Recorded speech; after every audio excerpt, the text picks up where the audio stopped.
Yevropada Xavfsizlik va Hamkorlik Tashkilotining O'zbekistondagi saylovlarni kuzatayotgan delegatsiyasi rahbari bilan hozir gaplashishni kutyapmiz. Saylov kunining qoq yarmi juda bir muhim gaplar bo'lishi kerak. Bu rasmiyning bilishimizcha jarayon bilan tanishyapti.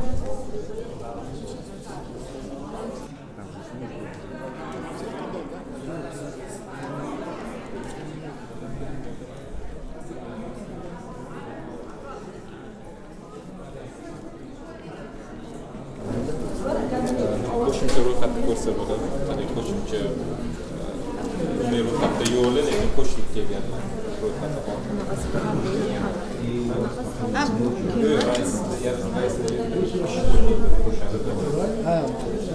Qo'shimcha ro'yxat.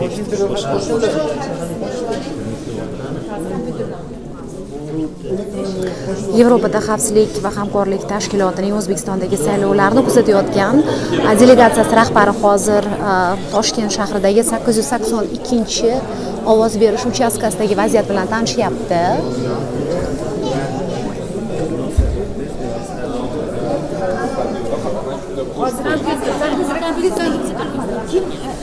bergan bo'lsa o'ziga atmetga qilib oldi. Kompyuterda bor.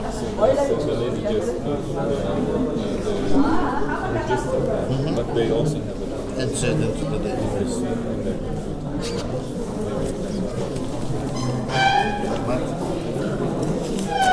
Nima familiyasi? Boyga ayol kishimi? Hayajonov. Xo'sh.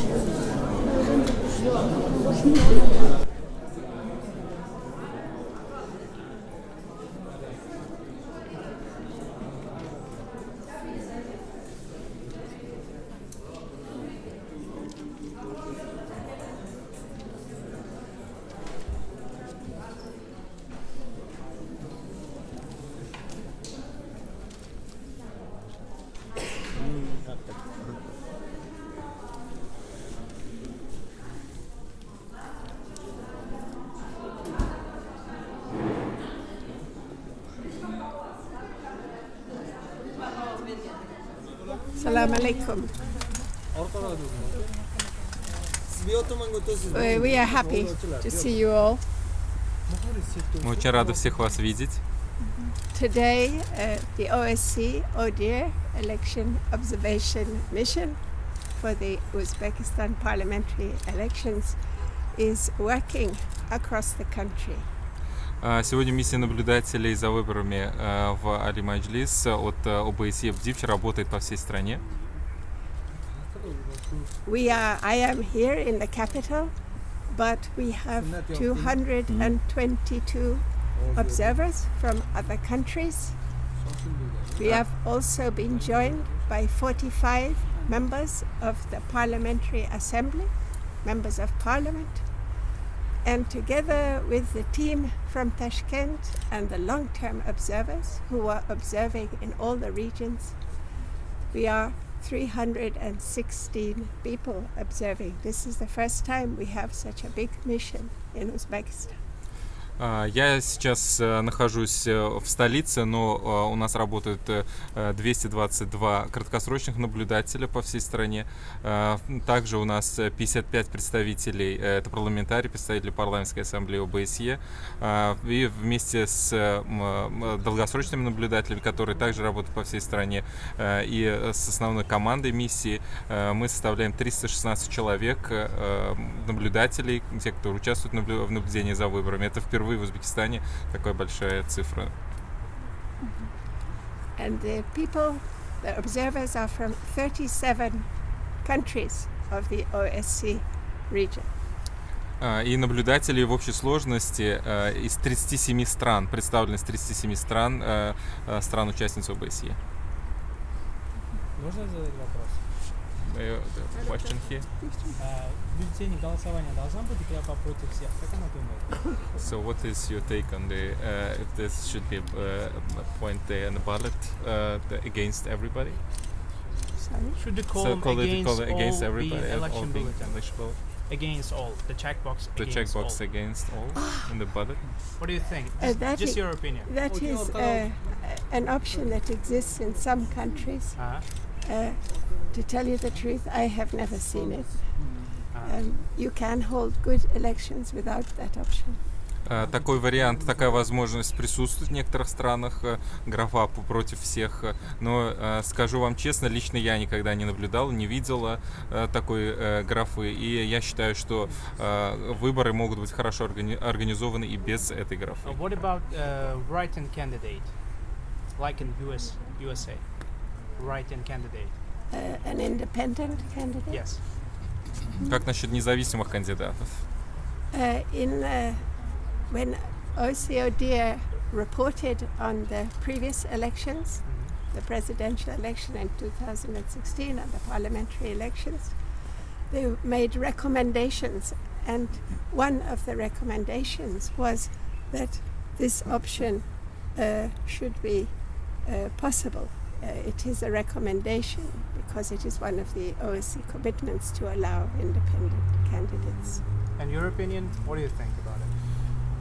I'm here to observe an election and its compliance with international standards. And of course, the benchmark that I am looking at is OSCE commitments. This is one of them. Thanks. Так, перевод будет следующий.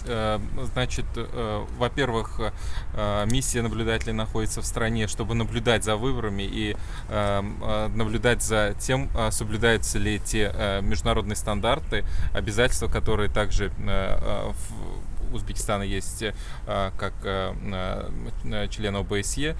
И что касается первого вопроса, то есть первой части вопроса, so your first part was the commitment, and the first one is recommendation, that it's just a recommendation. Значит, по предыдущих докладах ОБСЕ была рекомендация дана и на президентских выборах 2016 года, и до этого на парламентских выборах о том, что да, должны быть в соответствии также с обязательствами ОБСЕ, должны быть международные, должны быть независимые кандидаты. Но это, опять же, рекомендация, она была дана и до этого, и в 2016 году. So the main question, do you observe any flaws in organization or in process? Our observers are still at work. We have an electronic system that the results are coming in to computer in our office. I have not seen. We are all working. We will draw our conclusions and we will present them to you together with our colleagues from the parliaments tomorrow at the press conference. Вопрос был следующим. В данный момент наблюдаются ли какие-то недостатки в организации процесса? Но ответ на данный момент состоит в том, что миссия наблюдателей работает по всей стране и постоянно получает информацию от краткосрочных, долгосрочных наблюдателей из всех регионов. И о конечных результатах будет сообщено завтра главой миссии и, значит, руководителем парламентской ассамблеи ОБСЕ, которые приехали наблюдать за выборами. Завтра на пресс-конференции эта вся информация будет обнародована. I would like to add that the election observer, according to the law and also our code of practice, observes and takes note, does not interfere. So if we see something which is not in line with the regulations, we put it in our observation. We do not interfere. Я также хотел бы подчеркнуть тот факт, что в соответствии с кодексом, наблюдателя и законами, международный наблюдатель не вмешивается в процесс выборов. Мы только наблюдаем, и если мы видим, что что-то происходит, какое-то действие происходит в несоответствии с установленными стандартами, мы просто вносим это в наш доклад и сообщаем об этом. Скажите, пожалуйста, а вы в ходе своей работы сталкивались с какими-то ограничениями, препятствиями, или же работали свободно и вам было оказано все необходимое содействие со стороны властей для наблюдения за выборами? Throughout your work in Uzbekistan, have you experienced any challenges or obstacles, or the government and the authorities have provided all services that you need for observation? We have been assisted, and we have been working together inside the Central Election Commission since we opened our office on 25 November we have been given full access to the information we have requested. Я хотел подчеркнуть, что мы очень тесно работали с начала нашей миссии в Узбекистане, с 25 ноября, с Центральной избирательной комиссией, и нам был предоставлен полный доступ и все условия для нашей работы. Savol bor edi. Yevropada Xavfsizlik Hamkorlik Tashkiloti oldingi parlament saylovlariga nisbatan ishonchsiz munosabatda bo'lgan. Hozirgi saylovga ancha ishonch bilan munosabatda bo'lib, kattagina delegatsiya yubordi kuzatuvchilar. Shu mana hozirgi saylovdan oldingisilarning qanaqa farqlari bo'lgan? O'zlarining fikrlarini aytsangiz. So the journalist is interested in your personal opinion and comparison with the previous parliamentary elections, because previously OSCE sending limited election observation mission was kind of not really considering the elections really trustworthy, but this time it's full mission. So what kind of the difference you see this time in elections, parliamentary elections? This is the second full election observation mission. The first time was for the presidential election in 2016. And we were welcomed. In the past, there were limits put to the number of observers permitted. This time, there was no limit, and we have been welcomed. This is important, and it allows Uzbekistan to participate fully in this exercise of transparency. I have also observed elections in other countries. Last year I observed in the United States of America. So we observe each other, and the objective is to be able to improve our elections for all elections. We look at with the same standards. Это вторая полная миссия наблюдателей в Узбекистан. Первая была в 2016 году. И я хотел подчеркнуть, что в предыдущих миссиях, да, у нас существовали определенные лимиты по наблюдателям, по количеству наблюдателей, которые мы могли направить в страну, но в данный момент, вот на предыдущих и на этих выборах такого лимита не было. Это хорошо для страны, потому что это позволяет Узбекистану в том числе упражняться вот в таком занятии, в упражнении по транспарентности процесса выборов. Я хочу сказать также, что, например, предыдущие выборы, в которых я участвовал как глава миссии, как наблюдатель, они проходили в Соединенных Штатах Америки, поэтому мы, в принципе, наблюдаем за выборами в разных странах, и друг за другом мы наблюдаем в этом процессе выборов для того, чтобы улучшить сам процесс избирательный в разных странах. Many changes have happened since I was in Uzbekistan in 2015.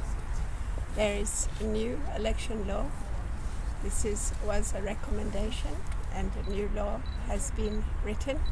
Today we are observing the law in practice, so this is important, I think, also for you to observe, you journalists.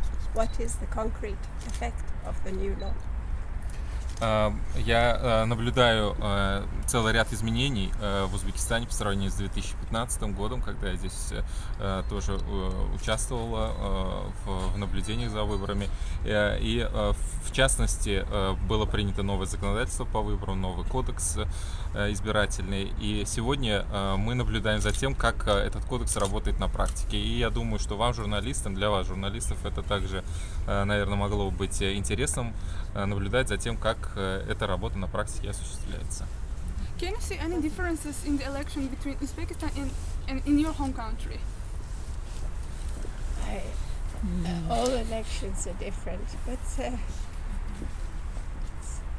it's about the same thing. We pick our candidates on ballots.